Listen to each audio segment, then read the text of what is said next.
Souffrez-vous de troubles du sommeil, d'insomnie, d'anxiété ou de stress? Je veux commencer en te racontant un exemple. Après cet exemple, nous allons nous enfoncer à des problèmes, à détecter des problèmes et à apporter des solutions pour que, si Dieu le veut, tu aies un sommeil agréable, énergique et que tu te lèves comme un lion pour vivre une vie pleine d'énergie. Pour accomplir la volonté divine avec joie, si Dieu le souhaite, voici un exemple. 2 personnes, la première est une personne qui dort 9 heures. Mais qu'est-ce qui se passe? Vit une vie fatiguée. La personne vit fatiguée, sans force, sans énergie, sans motivation. Plongeons-nous dans la vie de cette personne. La personne se couche essentiellement tard et se lève, disons, se couche à 11 heures du soir et se lève à 8 heures du matin. C'est bien, 9 heures de sommeil. Mais que fait cette personne dans sa vie? Cette personne travaille d'abord dans un endroit où elle n'a pas de motivation. C'est une personne qui ne fait pas d'exercice physique. Elle travaille essentiellement. Il arrive épuisé chez lui et mange de la malbouffe, et que fait-il? Il s'allonge sur le canapé, commence à se plonger dans les réseaux sociaux, sur son téléphone, il s'endort 2 heures sur ce canapé, se lève, mange un peu plus, quelque chose de lourd. Il va aussi se coucher épuisé, se lève épuisé, prend un café, ce n'est pas suffisant, prend un autre café et va au travail et revient du travail épuisé, sans énergie. Nous allons parler d'une autre personne très différente. C'est une personne qui dort 6 heures par jour et vit heureuse et pleine d'énergie. Pourquoi? Que fait-elle? Voyons voir ce que fait cette personne. Cette personne est essentiellement une personne qui va se coucher à 10 heures du soir et se lève à 4 heures du matin. Comment se lève-t-il? Comme un lion plein d'énergie. Pourquoi? Parce qu'il sait d'abord, il sait pourquoi il se lève, il connaît la raison pour laquelle il sort ses 2 pieds de ce lit et se met sur ses 2 pieds pour faire la volonté de Dieu avec le livre d'un cœur si Dieu le veut. Parce qu'il connaît la mission de sa vie, mais il sait que sa vie est pleine de sens. C'est-à-dire, au niveau spirituel, cette personne sait pourquoi elle se lève. C'est quelque chose qui est un moteur fondamental pour le succès dans la vie. Savoir pourquoi nous vivons, pourquoi et non pourquoi. Pourquoi je vis? Que dois-je faire? Quelle est ma mission dans le monde? Pourquoi Dieu m'a-t-il mis dans ce monde? C'est un moteur fondamental. Souvent, lorsque vous pouvez étudier toutes sortes de problèmes de santé ou d'insomnie, comment mieux dormir? Souvent, il y aura des exemples pratiques que, si Dieu le veut, nous allons discuter dans quelques instants qui peuvent être corrects, comme une bonne alimentation, de l'exercice physique. Souvent, c'est très bien, mais malheureusement, souvent, il n'intègre pas l'ingrédient spirituel, qui est essentiellement le moteur de tout. Parce qu'une personne peut manger de manière excellente, être végane, manger des fruits, des légumes biologiques, mais malheureusement, si elle ne sait pas pourquoi elle vit, elle peut être triste et mener une vie triste. Et une autre personne peut manger de la nourriture pas très saine, mais savoir pourquoi elle vit et mener une vie pleine d'énergie. Il faut donc être très vigilant. Quand on étudie essentiellement comment améliorer les habitudes, comment améliorer la qualité de vie, toutes sortes d'exemples que l'on entend ou de conseils, de suggestions, il faut faire très attention à prendre ce qui est vraiment correct, mais ne jamais oublier la partie spirituelle qui est le moteur de tout. Parce que, essentiellement, à un niveau métaphorique, c'est comme si quelqu'un voulait réfléchir sur soi-même. Par exemple, comment fonctionne la vie et ne voit que ses organes et son corps comme s'il était un robot. Et si on oublie son âme, on perd l'essentiel qui n'est pas dans cette vie. Ou pour gagner de l'argent, la renommée ou des honneurs, bien sûr. Pour cela, il y a beaucoup de gens qui peuvent avoir de l'argent et de la renommée. Si Dieu veut que tu aies cela pour faire la volonté de Dieu avec un bon cœur et donner le meilleur de ta vie, excellent, on peut être riche, on peut avoir de l'honneur et une excellente renommée, mais toujours à condition de bien l'utiliser. Parce que malheureusement, beaucoup de gens qui se remplissent de matérialité et de spiritualité vides de contenu sont généralement des personnes tristes. S'il a de l'argent ou de la renommée mais ne les utilise pas à bon escient, il est triste. Si l'on peut avoir des honneurs, l'honneur en lui-même est plus spirituel, immatériel et insaisissable. S'il a de l'honneur et ne l'utilise pas bien, il est triste, c'est mal. Est-il vide ou videux? Il est donc très important de souligner, de mettre en évidence, quand nous étudions les habitudes de vie, il faut d'abord mettre l'aspect spirituel, l'aspect émotionnel. C'est comme dans un train, c'est le moteur qui conduit à tous les wagons derrière, c'est-à-dire le wagon avec le moteur peut être conduit 20 wagons derrière lui. Et c'est ainsi pour la partie spirituelle, ton âme, ton âme, ton âme. Le nefesh, si j'ai oublié, le nefesh est essentiellement le moteur qui fait avancer tout ton corps. Il faut d'abord observer cette personne qui dort de 10 heures à 4 heures du matin car elle vit avec de l'énergie. Nous avons dit d'abord parce qu'il sait pourquoi il vit, il sait pourquoi se lever. Deuxième chose qu'il fait, c'est une personne qui se lève, sort pour marcher, une demi-heure, marche, ne court pas. Entre parenthèses, il est souvent préférable de marcher de manière agile et de ne pas courir. Souvent courir endommage les genoux et marcher de manière agile est quelque chose de beaucoup plus. En hébreu, on dit adin, un terme bien plus doux et agréable pour le corps. Ce n'est pas aussi agressif que de courir. Courir, c'est plus agressif. Marcher de manière agile, plus ou moins 20 minutes, une demi-heure, ce que vous pouvez. C'est excellent, si Dieu le veut. Une autre chose qu'il fait, il se lève. On verra plus tard. 5 conseils, il y en aura beaucoup plus, voyons voir, 5 conseils principaux. Pour que tu t'en souviennes. Que faire? Alors, cette personne, de manière simple, nous avons dit, se lève, sort pour marcher. Quand il rentre chez lui, il passe par le marché et achète des fruits et des légumes. Il arrive chez lui, boit de l'eau avec du citron, fait une salade et va travailler, arrive à son travail. Évidemment, dans la tradition juive, nous prions le matin, l'après-midi et le soir. Cette personne aurait pu aller prier dans sa communauté, rentrer chez lui, aider sa famille, aider les garçons et les filles avec leurs devoirs scolaires, aider sa femme qui a besoin de parler, avoir une conversation avec sa femme, discuter avec ses enfants, laver la vaisselle, nettoyer le sol. C'est une personne vivante. Qu'est-ce que ça signifie? Comme le livre des psaumes, le numéro 35, le chapitre 35, dit Kol Atzmotai. Prenez Nachem, ma fille, dit ainsi, tous mes os diront Dieu, qui est comme toi? Souvent, les gens se demandent pourquoi les Juifs bougent en priant. Ils bougent en priant, et c'est ce que disent les sages. C'est comme si le Juif et la Juive l'avaient intégré. Nous avons intégré notre corps. Nous voulons que tout notre corps, nos tendons, tous nos os louent Dieu. Non seulement dire excellent, dire prier, mais tout le corps vit, prie Dieu, loue Dieu. Et ainsi, la personne, le juif ou la juive, nous essayons ce qu'on appelle Torah Haïm. La Torah de Haïm est une Torah de vie. Qu'est-ce que signifie Torah de vie? Une personne qui vit la vie de la Torah, il faut savoir que le peuple juif n'est pas une religion. Ce n'est pas une religion, quelque chose que quelqu'un fait un culte à un endroit déterminé. Il rentre chez lui en tant que simple civil, que Dieu l'en préserve. Le juif, la juive, est un juif et une juive intégrale. Qu'est-ce que cela signifie?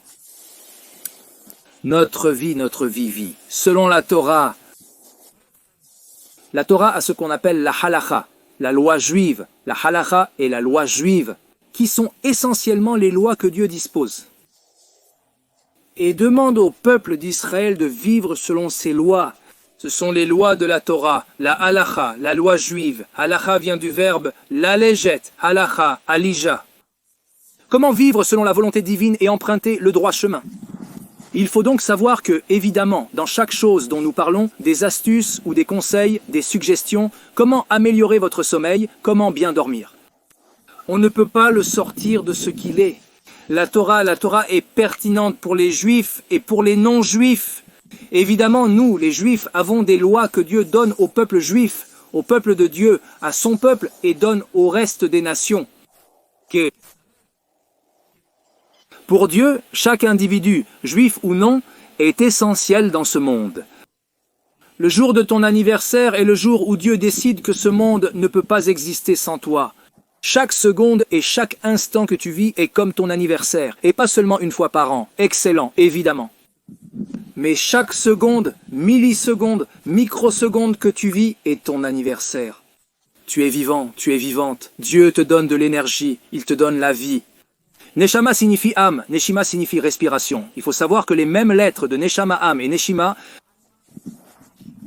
respiration, sont les mêmes lettres. Qu'est-ce que cela implique? Réfléchis, réfléchis. Chaque respiration que tu as, je t'invite à réfléchir pendant quelques secondes. Arrêtez, arrêtez. Chaque seconde que tu respires,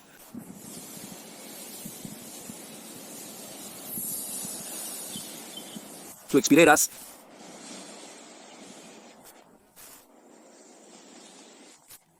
C'est-à-dire, Dieu te donne de l'oxygène, te donne de l'air, te souffle la vie chaque instant de ta vie est la vie. Neshima, respiration, Neshama, âme, les mêmes lettres. Revenons à l'exemple. Cette personne prie, aide sa famille, étudie la Torah avant d'aller se coucher. Il dit Shema Yisraël que nous, les Juifs, disons avant d'aller nous coucher, nous le disons 2 fois le matin et le soir au moins. Évidemment, on peut le dire plus de fois, mais le minimum est le matin et le soir. Shema Yisraël, Adonai, Eloheinu, Adonai, Etchan, et nous disons, écoute, Israël, Dieu est notre Dieu, Dieu est un. C'est-à-dire, nous allons nous coucher avec des paroles de Torah déclarant que Dieu est un, le Créateur, le Tout-Puissant. Dieu est tout, incluant et gouvernant tout le monde, il n'y a rien en dehors de lui. Supervision divine jusqu'au moindre détail, chaque instant, lien avec Dieu. C'est-à-dire, pas avec les réseaux sociaux. Que fait cette personne? Ne va-t-il pas se coucher avec son téléphone? Ne s'allonge-t-il pas sur un canapé pour dormir? Le veut-il ou ne le veut-il pas? Il lie sa vie à sa famille, son environnement, sa communauté et à ceux qui ont besoin de lui. Il vit pleinement. Il ne s'implique pas dans l'obscurité des médias, des bulletins de nouvelles qui lui donnent des nouvelles qui l'amènent à l'amertume ou le rendent nerveux, lui donnent de l'anxiété, lui causent du stress. Ici, on nous dit de belles choses. Aujourd'hui, un beau bébé est né. Aujourd'hui, une belle petite fille est née. Que si Dieu le veut, ils seront justes, ils feront la volonté de Dieu, des gens excellents, si Dieu le veut, avec de bonnes intentions. Généralement, ils ne disent pas cela, ils disent généralement des choses négatives. Évidemment, il y a ceux qui disent des choses positives.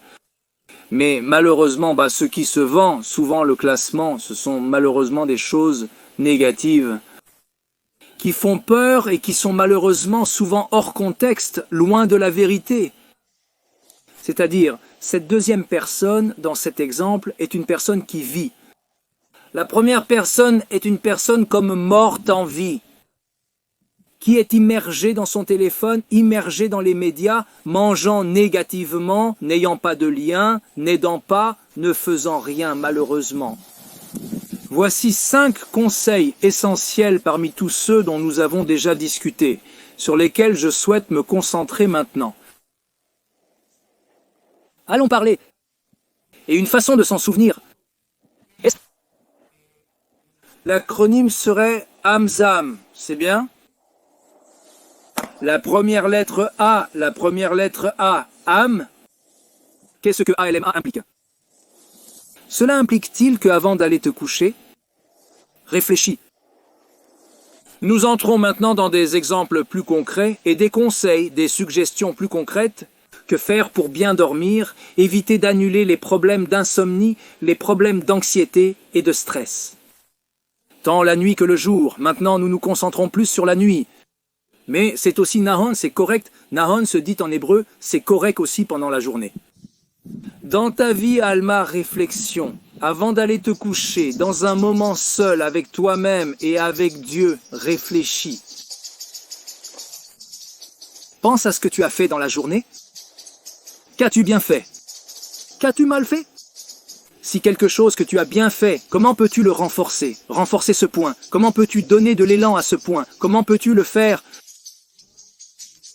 Peut-être petit ou bon que tu as fait, tu peux le transformer en quelque chose de gigantesque. Pense, réfléchis. Consacre du temps, c'est ta vie, c'est crucial, pas anodin. Plus important que de regarder les actualités, je peux te l'assurer.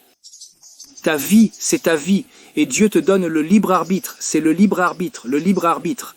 La liberté d'agir pour accomplir la volonté de Dieu et vivre une vie heureuse parce que Dieu te donne les outils pour vivre une vie heureuse et réussie. Maintenant, c'est à toi de prendre ta vie en main avec tes deux mains et de la vivre pleinement.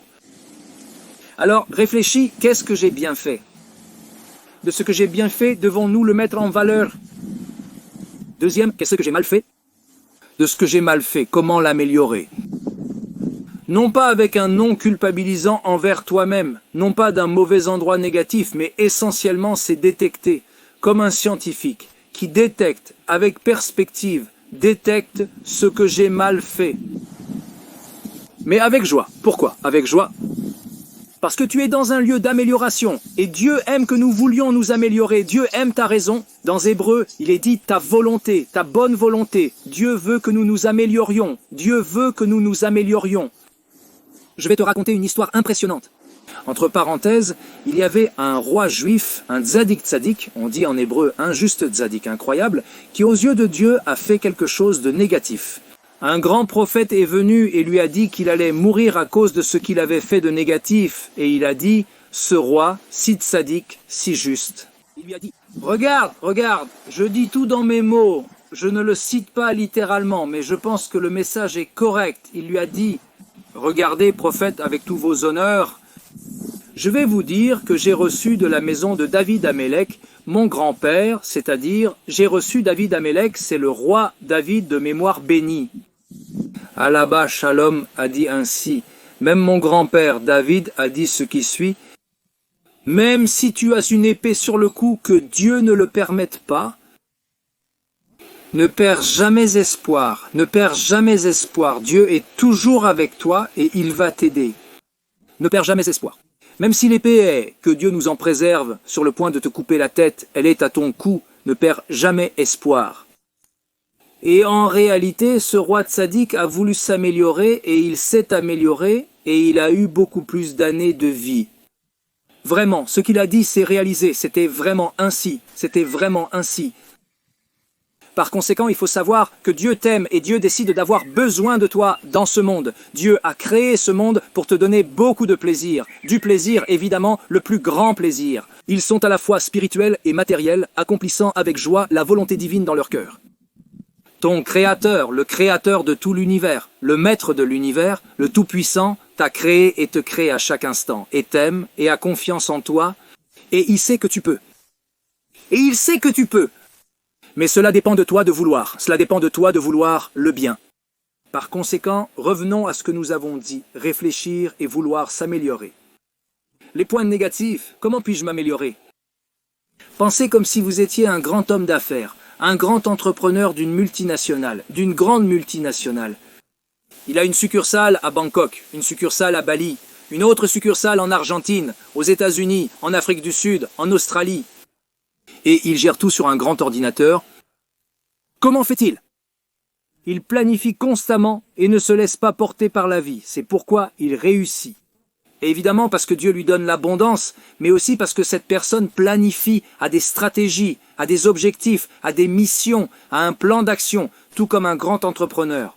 Vous devez vivre votre vie avec un plan d'action. Donc pensez-y avant de dormir. Cela d'abord. La seconde, livre. Quand je dis livre, âme, nous avons dit âme, elle livre. Quand je dis livre, je fais référence à des livres ou à tout type de stimuli positifs. Avant d'aller nous coucher, nous les Juifs disons le Shema Israël et lisons des psaumes ou d'autres types de versets de la Torah. Nous allons donc nous coucher de bonne humeur, ou si c'est de la musique de qualité, de chanteurs qui sont observateurs de la Torah, que les messages de la musique sont de la musique douce, de la musique avec une bonne énergie, avec des paroles de Torah, avec des psaumes, la Monsieur Esprit, l'Esprit. Que veux-je dire par là? Cela a à voir avec ce que nous avons dit, avec la planification, savoir pourquoi vous allez vous lever le lendemain, partir en sachant, avec une certitude absolue, avec une certitude absolue. Pourquoi vais-je sortir mes 2 jambes et tout mon corps de ce lit chaud? Pourquoi vais-je sortir de ce lit? Qu'est-ce qui me pousse à vivre? Quel est le but de ma vie? Pourquoi je vis? Du plus grand au plus petit. Il y a une mission, des objectifs, des micro-objectifs, un plan d'action, c'est-à-dire du grand, du macro au micro. Pourquoi devrais-je sortir de mon lit? Pour remercier, si Dieu le veut, après un bon sommeil. Je te le dis aussi, les sages disent, quelqu'un qui a du mal à dormir et est dans son lit. Mais si je te dis quelque chose à ce sujet, c'est ça. Aller se coucher en premier, ayant mangé léger, des fruits, des légumes, avant d'aller se coucher, peut-être encore 2 heures avant. Que tu aies fait la digestion d'abord, entre parenthèses, puis avoir un bon sommeil, si Dieu le veut, et celui qui a du mal à dormir le dit ainsi, peut dire ainsi. C'est une suggestion, disant nos Juifs David, Mel, Gisèle, Chavikayam, le roi d'Israël, vit et existe, il peut le dire en silence David, le roi d'Israël. David Melech, Israël Jaibek, Ayam, David Melech, Israël Jaibek, Ayam. Ainsi, lentement, endormant, mieux, dors sur ton côté gauche, appuie sur ton côté gauche d'abord, allez dormir avec le côté gauche, pas vers le haut, pas vers le bas, mais ton côté gauche. Que touche le matelas, c'est un autre conseil des sages juifs. Et ensuite, santé, la santé à avoir avec ce dont nous avons parlé avant, l'exemple que santé. Tant au niveau alimentaire, idéalement manger des fruits et légumes, idéalement crus, c'est l'idéal, chacun selon son niveau. Aussi, évidemment, il ne faut pas changer abruptement les habitudes alimentaires. De santé, il faut toujours y aller progressivement. Mais il faut savoir que l'idéal est de manger des fruits et des légumes, ou des légumes crus, c'est l'idéal. Évidemment, il y a tout dans le monde de la santé naturelle, il y a évidemment beaucoup de conseils comme bien manger, mais entre parenthèses un peu, je vous dis fruits et légumes crus. Et nous avons dit autre chose. Exercice physique marcher, 20 minutes, 25 minutes, une demi-heure, marcher agile, mieux ne pas courir, comme nous l'avons dit, marcher agile et avoir une vie saine. Comme nous l'avons dit, remercier, nous disons les Juifs, quand nous ouvrons les yeux, nous disons « Je te remercie, Dieu roi qui existe, qui m'a rendu mon âme avec compassion. » Grande est ta confiance en moi, je travaille de manière libre, merci. Beaucoup, ta confiance en moi. Nous remercions Dieu, que Dieu a confiance en moi, Dieu a confiance en toi, Dieu t'aime, Dieu décide d'avoir besoin de toi, que tu aies du succès et des bénédictions, Dieu veut.